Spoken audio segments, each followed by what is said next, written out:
جنہوں نے نماز کو ضائع کر دیا اور خواہشات نفسانی کے پیچھے لگ گئے، سو ان قریب ان کو گمراہی کی سزا ملے گی۔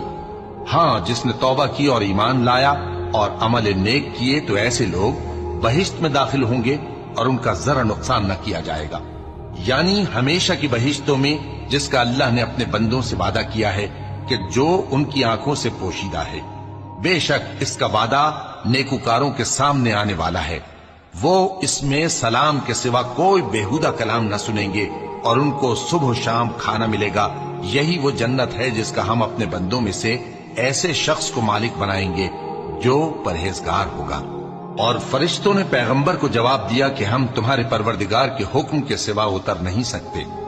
جو کچھ ہمارے آگے ہے اور جو پیچھے ہے اور جو اس کے درمیان ہے سب اسی کا ہے، اور تمہارا پروردگار بھولنے والا نہیں، یعنی آسمان اور زمین کا اور جو